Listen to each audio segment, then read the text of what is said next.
Good evening, greetings. Thokozani Bokoko, Thokozani Bokulu, Lesedi, Kanya. This is Nomadzino Chikiwei, and I'm going to be talking about self-initiation and the tools that we need when we are self-initiated. I'm playing some music tonight because my inverter is still charging, so there is still a lot of noise in the background. I do hope that you can hear me, but otherwise I'm happy for us to get started. So the tools I'm going to show you are for whether you have an angelic gift or an ancestral gift. Both will apply. Sometimes we do have both. So I will take you through each of the things that we've used, at least I've used on my journey, that I found useful. The most important thing with self-initiation is to listen to your guides, listen to their instructions and follow their instructions. If they instruct you to use one white candle when you pray, then you use one white candle. If they instruct you to use 7 red candles when you pray, then you use 7 red candles. You are also free to get advice from healers. There are a lot of healers that have posted a lot of very useful content here on YouTube, Facebook, Twitter, different places, TikTok as well. I have used some of those tips successfully in my journey. The most important thing with self-initiation is for you to communicate with your guides, for you to have a relationship, for you to understand each other, for them to understand you. But above all, the best thing is to follow their instructions. Be very careful and discerning with things that you learn from YouTube, from Facebook, TikTok, wherever. Some of the things work, some of the things don't necessarily work. Always speak to your guides. Always make sure that you get understanding in terms of what needs to happen. And that way you will not find yourself doing things that will invite darkness into your life, or dark spirits or dark entities. So I'm going to switch over to my table now.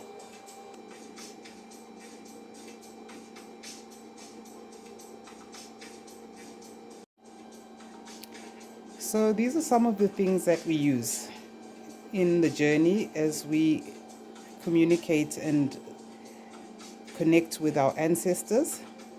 Personally, I like to read the Bible. I'm a Christian, as I've already shared.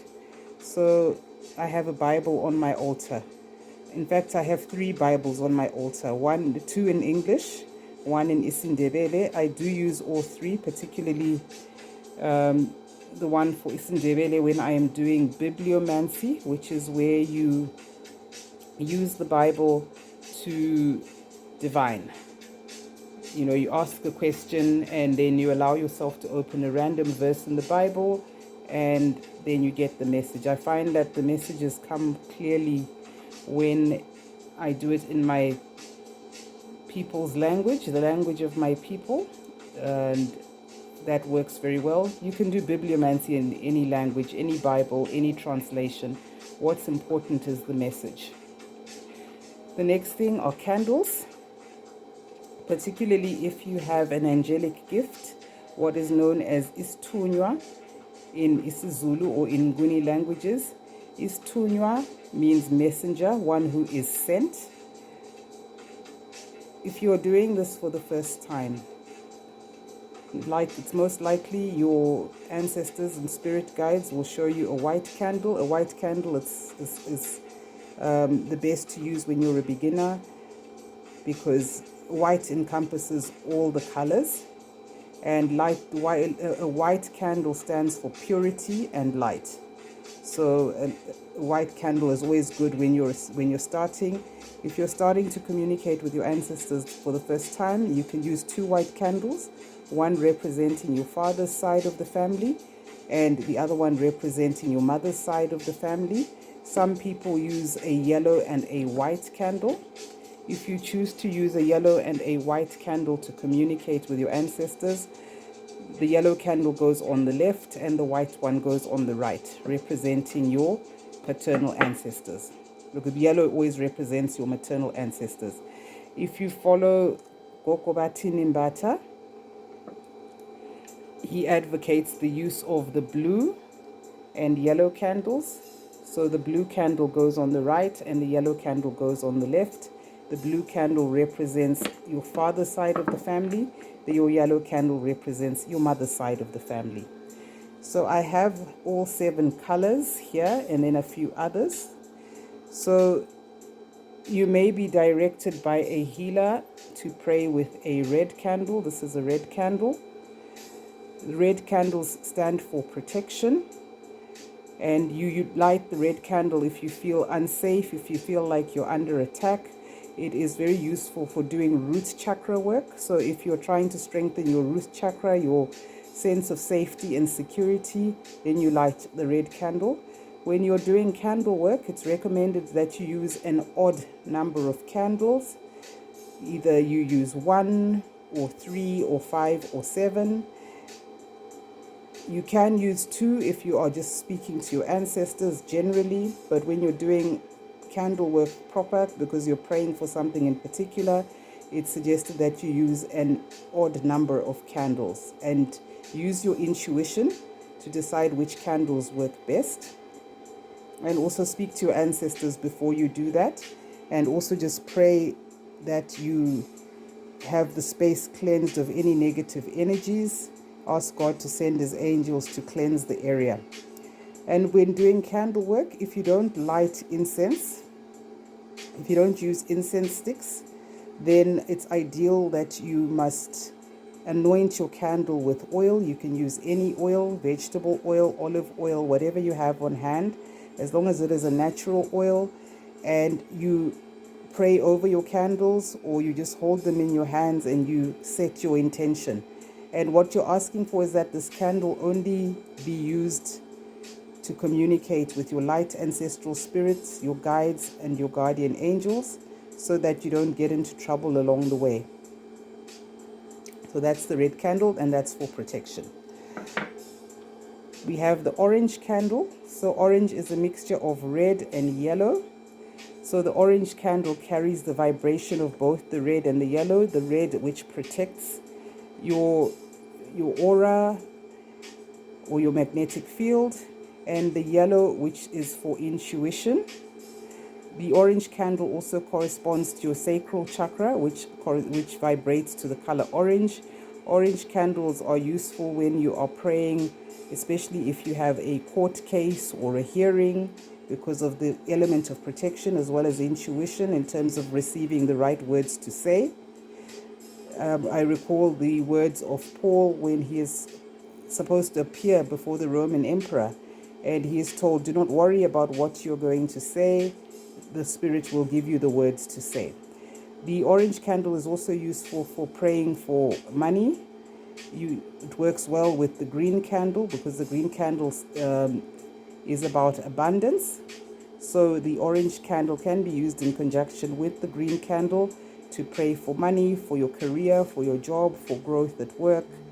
It is also the color of creativity. So if you are just in your space and you need inspiration, particularly if you're a writer, content creator, doing any creative work, you can light an orange candle. It helps to stimulate your creativity and get those ideas flowing. The next candle is the yellow candle. This one represents the mother side of your family. It represents your intuition and clarity of thinking. Yellow also represents your courage, self-confidence, your drive, and your passion. It is a happy, sunny color, beautiful vibration. It corresponds to your sacral chakra. So, for instance, if you struggle with self-confidence, self-doubt, limiting beliefs, you can light the yellow candle.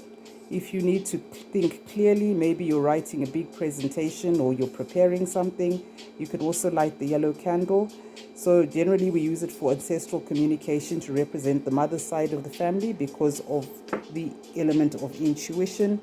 It also is a useful color when you're communicating with guides that have an affinity to the ocean, because they vibrate to the color yellow, or they have an affinity to yellow.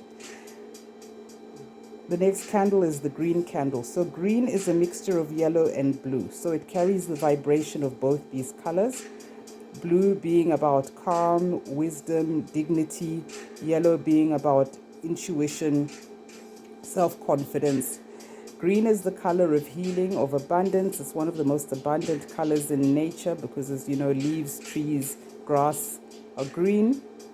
So herbal medicine as well. So this is also a useful color to communicating with guides that have an affinity to water. And this links to people that particularly have guides who used to go to the Zionist church or go to the Zionist church, the people that wear the green uniforms.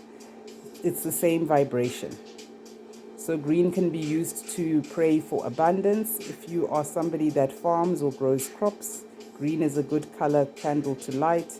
It also works very well with orange if you are praying for money. And that's guidance that I was given some time ago by my own guides.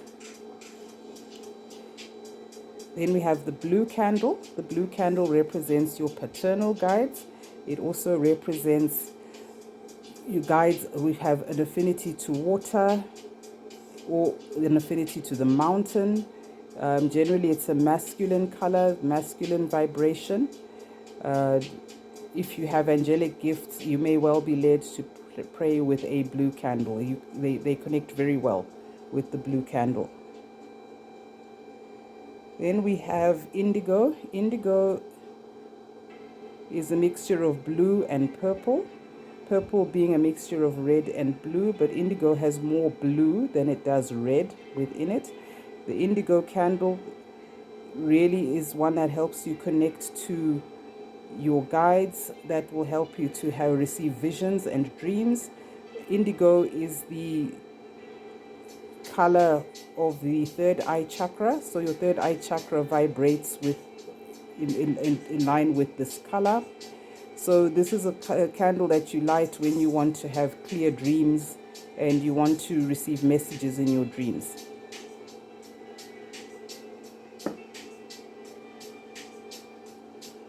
Then you have the purple candle. This is very light in color. I've had these for some time. Purple again connects to your crown chakra. That is the color which your crown chakra vibrates to, and it allows you to connect with your guides. It also helps with dreams. Again, it's a mixture of blue and red, so it allows you to connect with your guides. We also have the pink candle. This pink candles are used for omanono. We call them omanono, and these are spirits of children that died young. Either they were miscarried, you had an abortion, or they died before the age of 7. Once your children pass away, they become like your ancestors. They become powerful spirits. In Vodun tradition, they call them marasa jumeaux, which are the twins. Usually they come in twos. So you light the pink candle for them when you're praying and speaking to them. So if you have children that died young, if you've undergone a cleansing for an abortion or a miscarriage, and your children are now among your guides, then you speak to them with that pink candle. We have the gold candle. Just threw this one in. The gold candle is very useful for praying for money, for abundance, and it usually works best when you use it with a green candle. So there are different combinations, but you can use one green candle and one gold candle, or you can use 5 green candles and 1 gold candle. You don't usually need more than one. It just depends which ritual you're going to be following. And I'm using the word ritual because ritual just means you are doing a ceremony, you are following a format, you are doing something structured in order to speak to your guides. Not all rituals are evil. You do get rituals for evil, but you also get rituals for prayer. Then the black candle, not commonly used. A lot of people are afraid of it with good reason. Some healers recommend that you don't light a black candle in the house. You light it outside the house or out in the forest. You don't light it in the house. I've lit a black candle in the house. You can use it for banishing evil spirits, and it's primarily used for getting rid of any dark energy. Generally, you want to use it with a white candle, or a white and red candle. It's very important because each candle color, the color alone communicates something to the universe. So it's very important to anoint your candles, set your intentions, and be very clear what you want to use the candles for.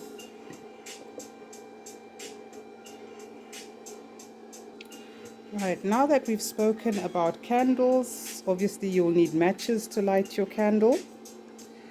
I'm going to speak about impepo. I'm using this bowl. It's a fireproof clay bowl. You can get them at the market. They're not expensive.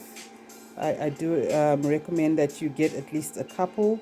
We use the clay bowl to light impepo. So you put your impepo in the bowl with a piece of charcoal, and then you light it up, and you make sure that it's not a high flame, but you just get the smoke coming from the impepo. That's the smoke is what allows you to communicate with your ancestors. This type of impepo, it's grayish white in color. This is used for people that have gifts associated with water, or manono, if you're born with a core, or you were born with your umbilical cord wrapped around your neck. This is known as impepo yamawele. Amawele are known as twins in isiXhosa. So if you have, for instance, a spiritual twin, or you have, certain water gifts, then you can use impepo yamawele to communicate with your guides. Please get guidance from a healer first, because there are different kinds of impepo and they're used for different things. This is more of impepo yamawele. So it's usually sold in bunches that are twisted round and round, so that you can then just take a little bit and you can light it. It lights up better with charcoal rather than matches. It's a mission to light with matches. The other impepo that I have and I use is impepo yamanzi.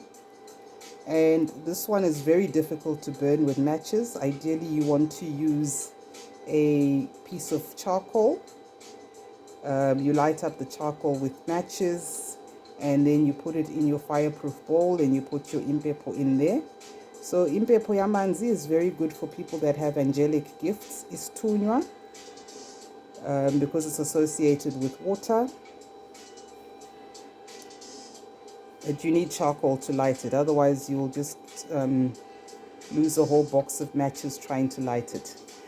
Then the most common impepo is this one with the yellow flowers. It's helichrysum. All impepo varieties are helichrysum, but this one is known as the curry plant. It's got a strong curry-like smell.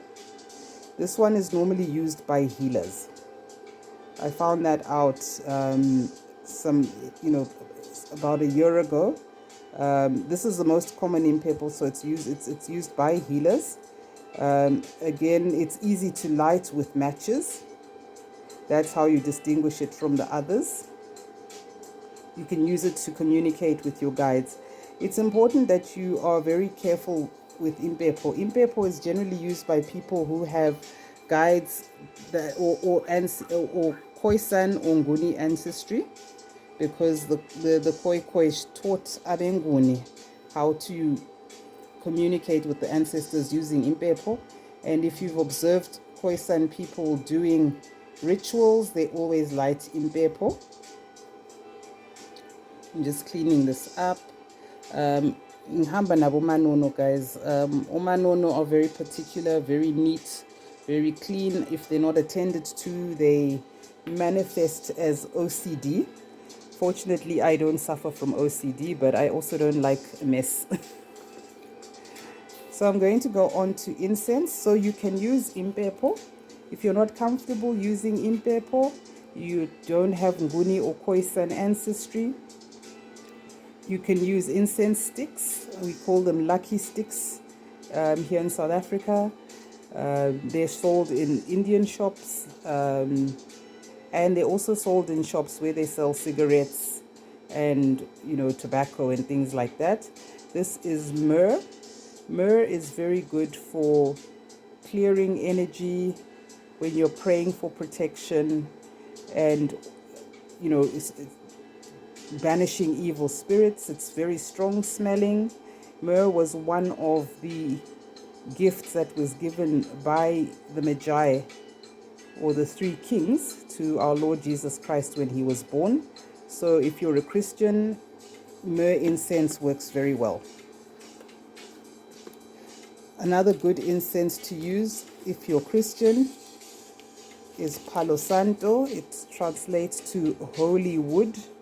Palo Santo is grown in America. You can get it in stick form, like you see on the picture.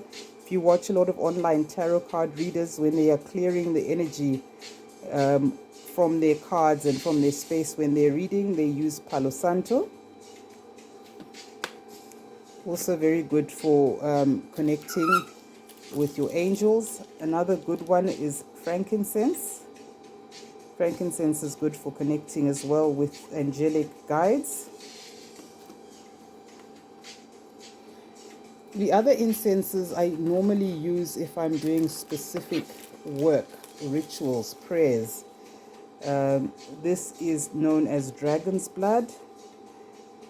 Dragon's blood is an incense that you use with other incenses. It helps to amplify the vibration and strengthen your intention when you use a particular incense. It smells very sweet, so it goes with almost any incense. White sage, good for connecting with ancestral guides. If you're not using impepo, white sage is very good for clearing a space. It's also sold in bunches. You'll find that online tarot card readers overseas use bunches of white sage. So sage is not the same as impepo, but you can use it instead of impepo. It helps you to communicate with your guides. So if you have guides that have an affinity to air, they will respond very well to you burning incense, because the smoke goes up into the air and it carries the vibration of your prayers with it.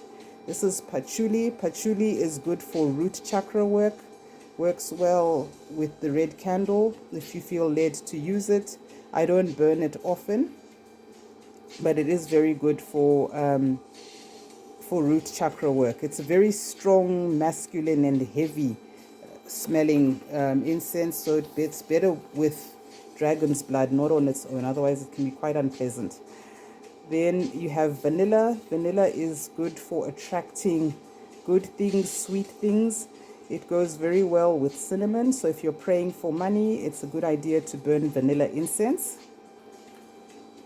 It's also good just to burn if you want to sweeten your space. And there's no law against that. Cinnamon, very good for when you're praying for money. Works well if you're going to use the orange candle and the green candle or the gold candle, and you are setting an intention and praying for money.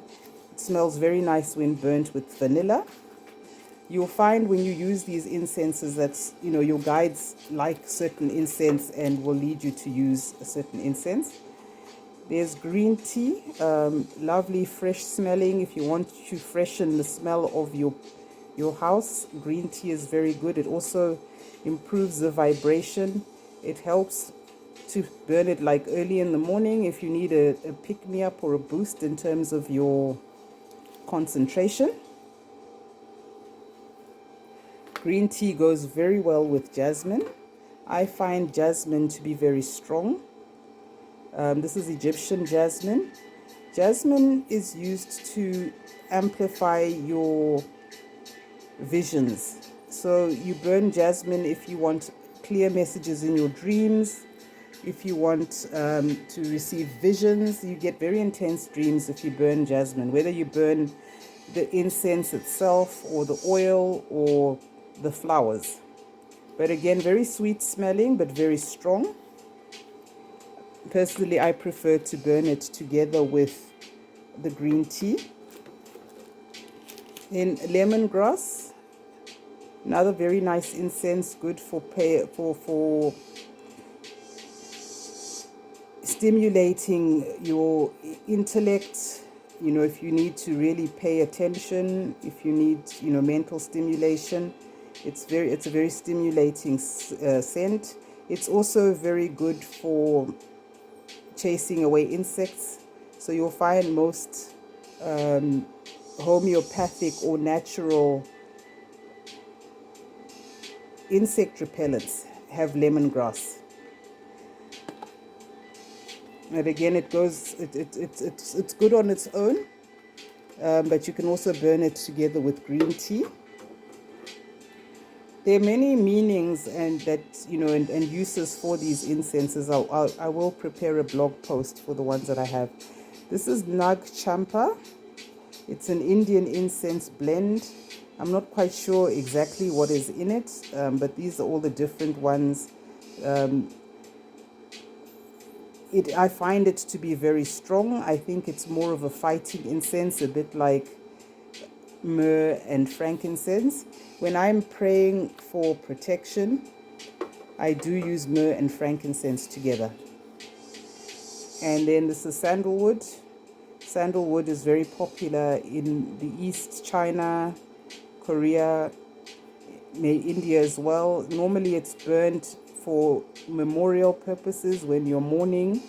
When you're in mourning, it also has the ability to chase away dark entities, evil spirits, and cleanse a space. It works well again with certain other incenses and other scents. So the incense, you'll find that you can also use with you can also use in the form of essential oils. So if you've got an oil burner, you put a tea light candle at the bottom, you put water, then you put a few drops of the essential oil and you burn it. It has a similar effect as that steam rises. Similar effect to what happens with your incense. Then this is clove and cinnamon combination. They didn't have clove on its own. Clove incense or raw cloves. You can buy cloves or the clove spice in the supermarket. You can put that on a burner or a piece of charcoal. It helps to cleanse your space. Clove chases away evil spirits. So these are the incenses that I have and I use. There are many more out there. There are combinations like go away evil and luck and money drawing, but I prefer to use the incenses that I recognize, or the incense that I recognize. When you are doing prayers, okay, I'm now gone into my bowl of water. I need to take it out. We recommend that you use a bowl of water when you pray. Water absorbs the vibration of prayer. You can use that water to wash your face the following morning if you've kept it with your lit candles overnight. If you're going for an interview or an important meeting, it helps to cleanse your aura. Remember, when you take this water that you prayed with and prayed over, remember to add it to the water in a basin or bucket. Pray over it and then wash your face with it. And do this after you've had your regular bath or shower and you've washed your face with whatever product, because you then need to let the water dry. And as the water dries, it will take any negative vibration with it out of your aura. Very good if you have guides that have an affinity to water, to always have a bowl of water on your altar. If you have problems with entities and sleeping and bad dreams, if you have an affinity to water, you can keep a small bowl of water next to your bed. You just set your intention and ask for God and your angels and your guides to trap any evil energies in that water. You can just throw it away the following day and then put more water before you sleep again. But water is very good all round for cleansing. If you're going to drink the water, I suggest you put it in a bottle, a glass bottle at least.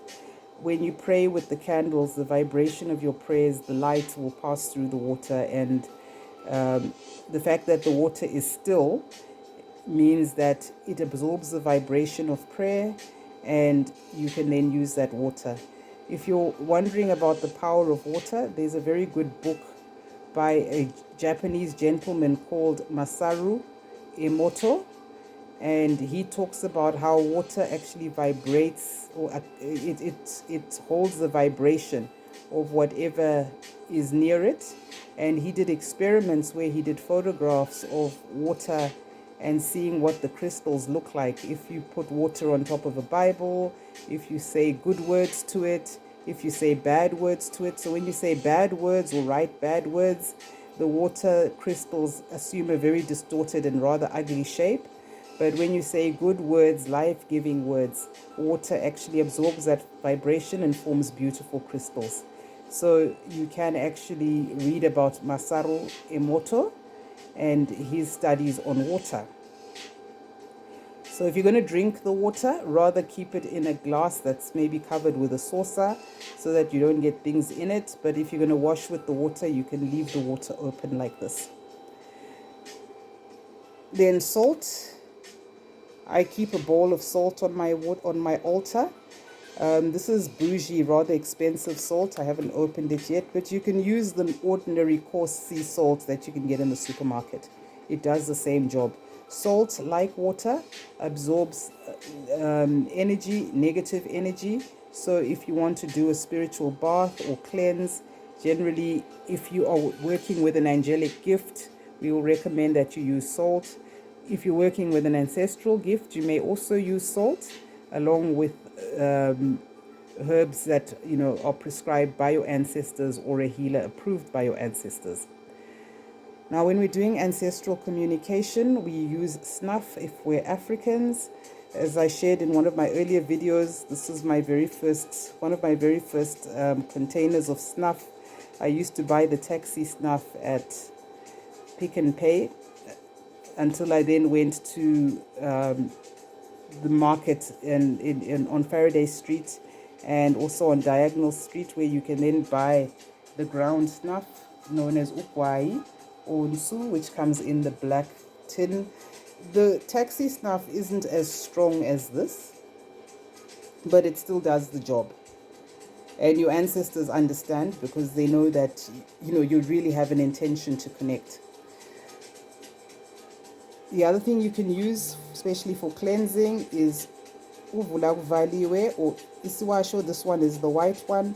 My bottle is almost empty because I mix my vula kuvaliwe with salt and essential oils for the isiwasho that I make for myself, for my family, and for my clients. There are other colors. Again, the colors usually correspond to the vibrations similar to the candles. So you can also use isiwasho for spiritual baths. Generally, you do spiritual baths when you feel like your energy is heavy. And if you're an empath, you'll know when your energy feels heavy and things are not going so well. If you want clarity, if you want to hear from your guides, then you use those things. So these are really the things that I use in the main. On a daily basis, I light a candle, I use my Bible, I pray. When I need to speak to my ancestors, I can communicate with my ancestors just by lighting incense, my candle, having my water and my bowl of salt. It means you've got all four elements on your altar: salt representing earth, water, the candle represents fire, and the incense represents air. It's a good way of just connecting with your guides using those different elements. You'll find even in church we have the elements represented on the altar. You will have water, particularly for baptism, and if you're a Catholic, you have the font at the back where you then take a bit of the water and you make the sign of the cross on your forehead. That is how water is used in the church. Usually you will have flowers, that's roses, those represent earth. Usually you will have a candle that is lit, and that represents fire. In the church, generally we are praying, we're singing, we're worshiping. So that really represents us communicating through the air with God. So you'll find a lot of modern churches don't light incense, but in the Roman Catholic Church, they do light incense. So these are the four elements. that we use when we pray. This is how I have navigated my journey. I have learned about this on the way from different teachers, healers, YouTube videos, books, websites. It's just how you choose to connect with your ancestors is up to you. Nothing stops you from just praying or phahla, but the tools just help with the connection. They help to focus the mind so that you understand that you're in a space of prayer, you're in a sacred space, and that invites your guides to come through and to give them the messages. I am going to still share more around the actual process of prayer, uphahla, as well as meditation. But I just thought I would get you started on the tools that we use to connect. I've used a white cloth. I have a white cloth on my altar. Sometimes your guides will ask you to actually get a different kind of cloth. Maybe they'll ask you to use ipai in order to do your prayers and spread that. You can also spread a grass mat on the floor and put your candles, your water, your salt, and your incense there. It's very good, particularly if you have an ancestral gift, using a reed mat. The other thing you can do is, if you don't have a dedicated place to set up an altar, you can also, put your stuff in a box, take it out when you need to use it and pray. If you don't have a mat, you can spread a cloth like a white cloth or ipai on the floor, an animal print, whichever one your guides like. Spread it on the floor, put your stuff on it, and you can then do your session and pray. Please, if you're using candles, use a proper candle holder. I know people sometimes set them on saucers and things, but it's ideal to use a candle holder that really grips the candle so that it stays upright, particularly if you're going to leave candles burning over a period of time. You want to make sure that there's a fireproof surface. They're not near anything that can catch fire. Some people like to put their candles inside a metal tray, like a baking tray. That's a very good idea, because should the candle fall over, it's not going to catch fire, catch on your curtains or your sofas or anything like that, and burn your house down. Be very careful with glass candle holders, because particularly if you're doing banishing work, you can actually crack or break that glass container, that glass candle holder. They are easily available and they're cheap, but just make sure to set the glass candle holder on a fireproof surface like a ceramic plate or a metal tray. Otherwise you'll burn a hole in your table, and you don't want to do that. So these are the spiritual tools. As I said, be led by your intuition and your guides. Cross-check with other healers to make sure that you're doing the right thing. If you have any questions, feel free to just reach out on WhatsApp or in the comments below. Let me know what you think if you want to know more about something, and I'm happy to actually just share that. So we use snuff, particularly as African people. That's what our ancestors respond to. Snuff represents the element of earth, and you just sprinkle the snuff and you speak to your ancestors, and it's just good to have them come around.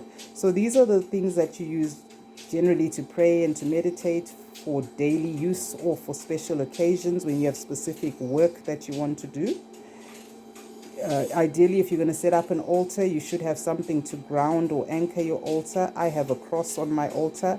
Other people have different things. They have images of deities like the Orishas. For me, as a Christian, my grounding for my faith is the cross. So I actually have a cross on my altar. I'll show you how to set up an altar in a different video. I'm not going to show you my actual altar for obvious reasons, because I know that there are people out there that work mischief. So I don't show you my actual altar, but these are just some of the tools that you can use. As I said, the tools are there to help focus your mind remind you that you are in a space of prayer. They are not, it's not a given that you must use them all the time. If you find yourself on the road, maybe on the way to work, and you need to talk to your ancestors, just talk to them. They're with you all the time. And when you then get the time, you can do the proper thing with the rituals. These are really tools for somebody who has a traditionalist outlook in terms of spirituality, somebody who enjoys ritual.